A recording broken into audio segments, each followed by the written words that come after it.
So hi, I'm Denise Gaylord, and we're here today with Phou. Thank you. Thanks for doing this. You're welcome. You and I met a few years ago in the gym, and you helped the Provincetown Fitness Challenge banner be carried through the Carnival Parade. Yeah. As one of the hunky men that did that. And we thought we'd check in with you, because since then you've had some changes in your life around transformation, and you've become a personal trainer yourself. Yeah. So you got some hints for those of us out there that might want to change something. So you started back in 2010, you said. I did. Yeah.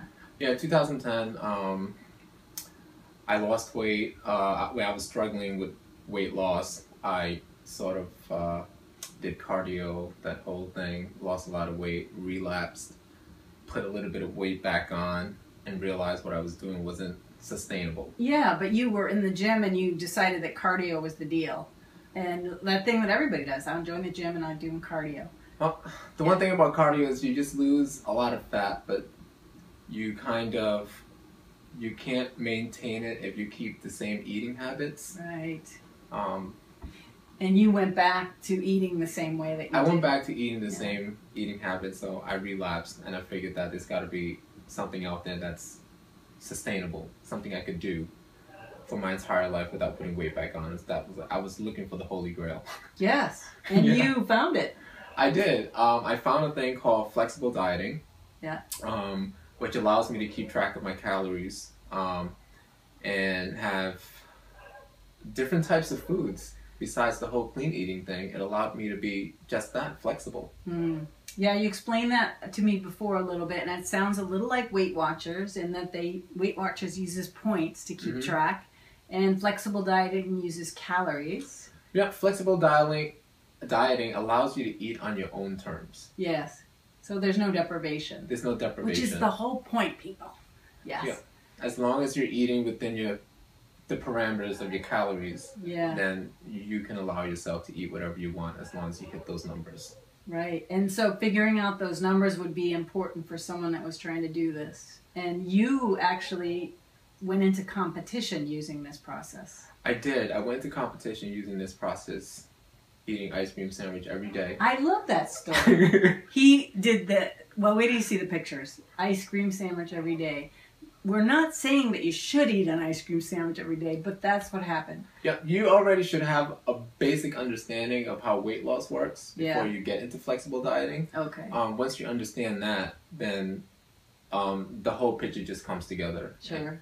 And you're allowed to pick and choose what you want to eat, as long as you know how the weight loss works.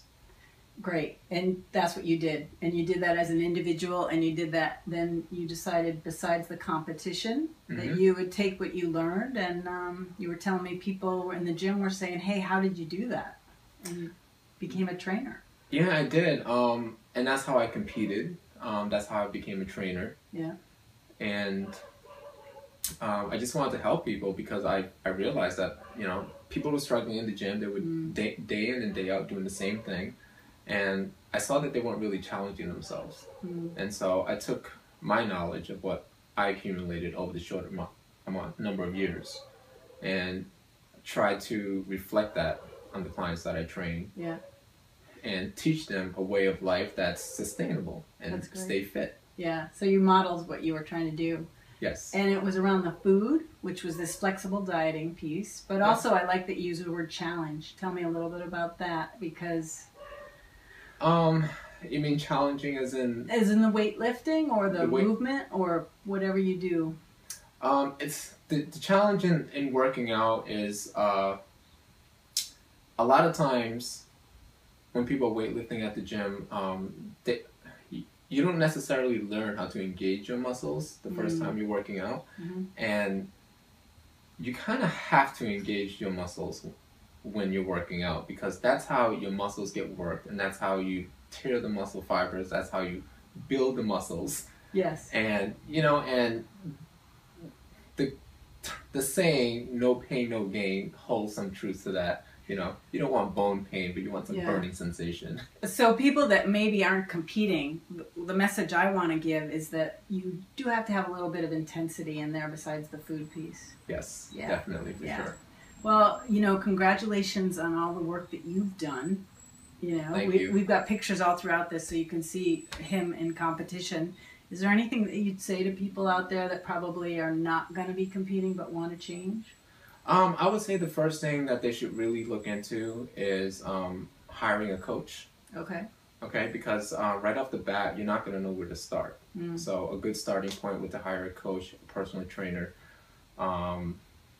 understand how to work out, understand how to eat, because at the end of the day, it's all about your eating habits. Yeah. You know, initially that's how you put weight on, and learning how to eat, learning how to control your eating habits. That's what's going to help you lose weight. That's great. Yeah. Thanks. Well, it's so great to have you here, and wonderful to see how you've changed. And thank you. I really appreciate all your expertise, and you can hire him. We'll put his website on this. So thanks so much, Sean. You're welcome. Yeah. Thank you. Yeah.